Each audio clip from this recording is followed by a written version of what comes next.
이 간증문을 쓰고 기도실에서 오랜 시간 버티고 있을 때 제 안에 이 찬양이 나왔습니다. 은혜가 풍성한 하나님은 믿는 자 한 사람 한 사람 어제도 오늘도 언제든지 변찮고 보호해 주시네. 주여, 성령의 은사들을 오늘도 내려 주소서. 성령의 뜨거운 불길로서 오늘도 충만케 하소서. 오늘 부족한 자가 섰지만 충만한 은혜가 있는 시간이 되길 소망합니다. 안녕하세요. 저는 작년 7월 29일에 남편의 직장으로 인해 서산에서 이사와서 8월 28일에 대덕교회를 등록하여 지금은 소년부 5학년 담임과 마리아 찬양대에서 봉사하고 있습니다. 아직 1년이 채 되지 않은 대덕교회에서의 생활이지만 빠른 적응을 위해 새신자 부서의 문을 많이 두드렸고 안내하시는 권사님께 많은 질문을 했었어요. 구역 편성 및 새신자 교육, 새신자 신방을 저처럼 빨리 받은 사람도 없다고 하더라고요. 그래서 이 자리를 빌어 죄송하다는 말씀을 전하고 싶습니다. 처음 나고 자란 서산교회를 떠났으니 제가 두렵고 떨리는 마음이 얼마나 컸었는지 지금도 그때를 생각하면 가슴 한켠이 아련해집니다. 그래도 이상한 사람으로 여기지 않으시고 대덕교회는 넓은 품으로 받아주시고 목사님의 말씀으로 늘 위로를 받는 은혜의 시간이었고, 그러다 보니 사모하는 마음도 커져서 교회에서의 예배와 추진하는 일들에 적극적으로 참여하며 따라가리라 기도했었습니다. 1년여의 기간 동안 대덕교회에서의 부흥사경회, 2번의 바이블 아카데미, 다니엘의 창, 화해스쿨, 탁구선교회, DMS 수료 및 최근 대만 선교까지 받은 은혜를 헤아려 보면 5주의 간증은 제가 다 해야 될 것 같습니다. 그런데 이 시간은 특별히 4월에 있었던 화해스쿨을 통해 보여주신 은혜와 변화에 대해서 말씀드리고자 합니다. 모든 것이 새롭고 기대함 속에 있었던 저는 목사님께서 화해스쿨 광고를 하시는데 듣는 순간 교회 수련회인 줄 알고 가고 싶다 생각했었습니다. 저는 이때 척하면 척하던 믿음의 동역자들과 떨어져 지낼 때라서 대덕교회에서도 그러한 믿음의 동역자, 친구가 필요하다고 기도할 때였습니다. 교회 수련회서라면 충분히 기도 응답을 받을 수 있을 것 같았습니다. 그런데 화해스쿨? 하나님과의 화해, 자신과의 화해, 타인과의 화해라니 코로나로 인해 어려워지신 분들이 가는 건가? 나는 화해할 게 없는데. 이 생각이야말로 잘못된 것이라는 것을 화해스쿨을 통해 바로 알게 되었습니다. 그리고 남편도 같이 못 가고 가자고 할 친구도 아직 없고 나 혼자? 이래서 즉시 순종은 어려운가 봅니다. 가고 싶다 하는 그 마음은 이미 저 멀리 가 있고 걱정만 앞섰습니다. 그래서 담당하시는 서평화 목사님께도 따로 여쭈었던 기억이 납니다. 혼자 가도 되는지, 찐 어려움을 겪고 계신 분들이 가는 건지. 답변은 혼자여도 괜찮았고 수련회 생각하면 되는 거라고, 너무 좋을 거라고. 목사님 말씀대로 혼자여도 괜찮았고 걱정했던 많은 문제들이 생각나지 않을 정도로 너무 좋았던 하루하루였습니다. 예배 때 찬양과 벗들의 모임을 제외하고는 밥 먹는 시간조차 침묵의 시간이었기 때문에 오직 나의 중심에 하나님만 찾을 수밖에 없었거든요. 물론 처음엔 어색해서 모두가 입만 벙긋거렸지만 아마도 저와 같이 다른 분들도 하나님만 찾느라 침묵이 더 편해졌을 거란 생각이 들었습니다. 물론 또래 친구들은 아니었지만 믿음 안에서 만난 믿음의 사람들은 동역자로서 최근 대만 선교회 갈 때뿐 아니라 교회 생활의 전반에 큰 도움과 기도와 응원을 받는 은혜가 있었습니다. 제가 이 자리에서 화해스쿨을 소개한다면 저는 엄청 큰 부담을 느꼈을 거예요. 오늘 저의 간증 제목이 저도 나름 제목이 있습니다. 부담을 넘어 은혜로입니다. 준비의 과정이 부담을 넘어 은혜를 되새김하며 은혜임을 고백하는 시간이 되길 기도해 주신다는 서평화 목사님의 말씀에 이 자리에 서게 되었고 더 큰 은혜를 기대하며 이 자리에 섰습니다. 그래서 화해스쿨이 궁금하신 분은 직접 참여해 보시고, 저는 화해스쿨 하는 동안 제가 썼던 영성일기를 읽어드리려고 합니다. 영성일기는 목사님의 강의나 예배 하루 전에 미리 쓰고 그 하루를 보낸 후 받은 은혜를 아랫부분에 써놓음으로써 비포 애프터의 나의 영적 상태를 알 수 있도록 적어놓은 것입니다. 영성일기 말고도 정말 많은 메모를 통해 하나님이 말씀하시는 걸 써놨더라고요. 목사님 말씀대로 이 되새김의 은혜 역시 너무 크고 감사했습니다. 23년 4월 25일 영성일기 첫 번째, 하나님과 나. 나를 잘 아는 분, 언제나 내 편이신 분 하나님, 혼자 있을 때 언제나 찾아오시는 그분, 그저 그렇게 있어도 내가 비록 다 알지 못해도 일하고 계시는 분, 말씀으로 위로해 주시고 찬양으로 응답해 주시며 자연을 보며 고요함 속에서 주님을 찾게 하시는 분, 매일 3번씩 기도하고 말씀 묵상을 하지는 못하지만 그래도 항상 내 편이라고 믿게 하시는 분.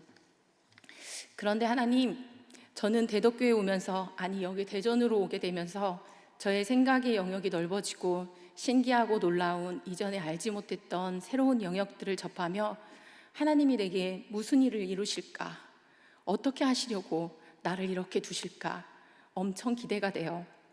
이전에는 하나님을 알아가는 것이 교회에서 예배하고 봉사하고 성경 공부하며 정해지고 익숙한 공간에서 익숙한 시간에 익숙한 사람들과 하는 것이었다면 조금씩 색다르고 생소하며 낯선 것들을 경험하게 되면서 두려움과 의문도 많이 생기지만 더 많은 기대가 됩니다. 침묵으로 수련하는 것도 너무 생소하고 말이에요. 남편이 퇴근해서 올 때까지 집에서 침묵하고 있는 나, 혼자 밥을 먹으며 혼자 시간을 보내며 침묵하는 그런 시간과는 다른 것 같은데, 이번 화해스쿨을 통해 침묵을 통해 하나님이 원하시는 것들을 수련하고 익숙하게 하옵소서. 뭔가 일어날지 모르지만 반드시 일어날 일을 기대하며 기다리고 바라봄으로써 하나님의 마음이 있는 곳에 제 마음이 있도록, 하나님이 바라보시는 곳을 함께 바라볼 수 있도록 이 시간을 잘 보내길 소망합니다. 이렇게 저는 하나님과 화해할 것이 없다고 생각하고 제가 알고 느낀 하나님에 대해 쭉 써봤던 거였는데, 강의와 성찬 예전을 통해서 지금까지 나는 따뜻하고 사랑의 십자가만을 보았구나.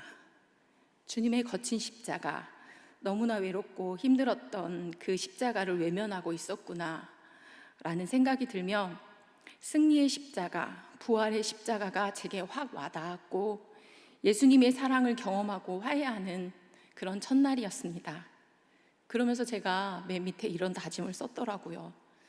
그 십자가를 지신 예수님과 일상으로 돌아가 일상을 잘 사는 것이 관건이다. 여러분들은 일상을 잘 살고 계시지요? 영성일기 두 번째, 안녕은과 나 안녕은은 당차고 거칠 게 없고 쿨한 그 모습은 만들어진 모습이다.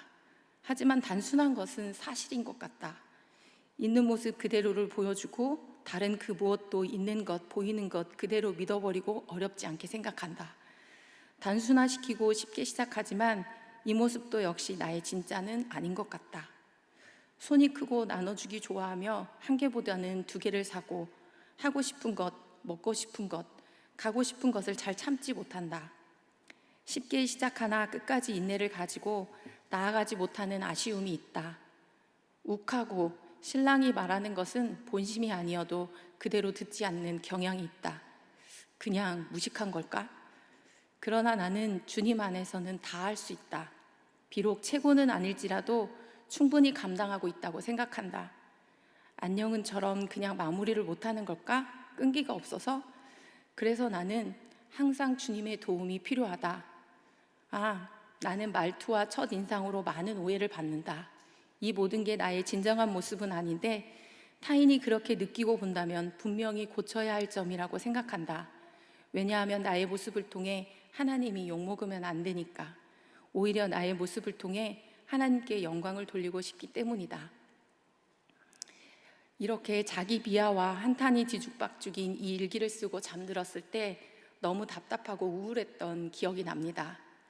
하지만 새벽 묵상부터 흔드시는 주님께 너무 감사했습니다. 내가 싫어하는 나를 발견했고 불쌍한 마음에 울었고 묻어버리지 않고 고백하고 선포했습니다.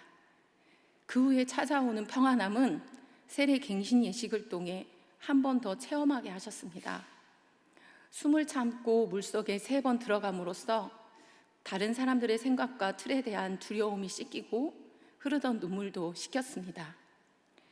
이러다 죽는구나 싶었지만 그것이 사는 것이었음을 체험케 하셨고 넘치도록 흐르는 주님의 사랑이 저를 새로 빚어주셨음에 더욱 감사한 시간이었습니다. 이 시간 제가 썼던 다짐은 정결한 물이 흐르는 십자가 아래서 선서를 했었더라고요. 세례 후의 모습으로 생명과 평강의 모습으로 살기를. 가끔 세례 후에 내가 세례 받았던가 하고 잊고 지냈을 때가 있었는데 세례 후의 모습으로 생명과 평강의 모습으로 저뿐 아니라 여러분들도 살아가시길 소망합니다. 마지막 영성일기 3번째 타인과 나, 가장 부끄러운 일기가 아닌가 싶습니다. 내가 가장 사랑하는 가족들과 친구들이 떠올라서 썼던 일기였거든요. 제일 만만하고 편하고 나와 같은 존재로 느껴지는 남편은 나를 몰라줄 때가 많다. 내가 사랑하고 좋아하는 친구라고 여겼는데 나를 위해 갑작스런 시간을 내주지 않아 서운했다.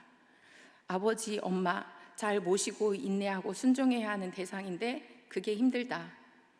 이리 생각하고 저리 생각하며 나 필요로 할 때만 그들을 찾았구나. 나를 배려하고 생각해 주는 것이라지만 먼저 제안해 줬으면 나는 어떻게 화해해야 할까? 먼저 내 안에 여백을 만들어 놓지 않고 살았다는 것을 배웠습니다. 내가 싫어하는 모습은 그게 나 자신일지라도 무시하고 외면한 채 지낸 것이 하나님이 주시는 것을 그대로 받아들이지 못했고 나의 가장 사랑하는 가족과 친구와도 화해를 이루지 못했구나 하는 것을 알게 되었습니다. 그래서 지금도 내 안에 여백을 만들고 여유와 되새김을 가지려고 노력하고 있습니다. 또한 순간 수시로 방심하고 있을 때 찾아오는 자기 비하와 그에 따르는 자기 연민 뒤엔 내 안의 여백, 하나님의 형상으로 빚어진 나는 나 그대로 있어도 된다는 사랑의 메시지가 지금도 저의 귓전에 울려 퍼집니다.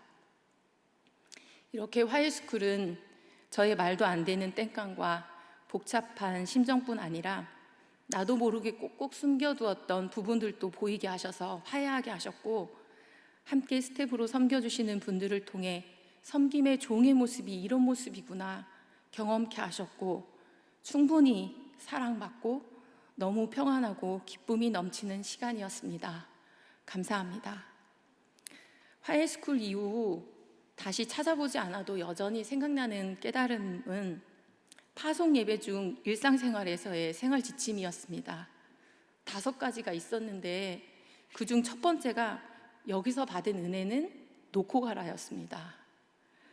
매일에 일용할 양식을 구하고 그것을 가지고 살아라라는 말씀에 그땐 그랬었지가 아니라 지금 주의 은혜로 살고자 매일의 말씀 묵상과 잠잠히 침묵 가운데 계신 하나님을 찾고자 어디에서든 몰입할 수 있다는 것이 너무 감사합니다. 그리고 다시 오라는 말씀이었습니다. 잠잠히 나의 일상을 단절시키고 주님과 독대하며 문제를 해결받고 참 쉼을 얻고자 하시는 분들은 얼른 가세요. 일타 강사들과 하나님의 은혜가 준비되어 있습니다. 어떻게 그렇게 해답을 잘 주시는지 그건 제가 전달해 드리기 어려우니까 하나님이 여러분 안에 일하실 수 있는 시간을 하나님께 드리세요. 그 시간이 바로 화해스쿨입니다. 목사님이 다시 오라고 하셨기 때문에 여러분들이 안 가시면 제가 다시 갈 예정입니다. 화해스쿨이 부담을 넘어 은혜의 시간이 되길 소망합니다. 또한 내가 주를 의뢰하고 적군을 향해 달리며 내 하나님을 의지하고 담을 뛰어넘는 예수의 길을 걷는 화해의 공동체가 되길 기도합니다. 평안하세요. 감사합니다.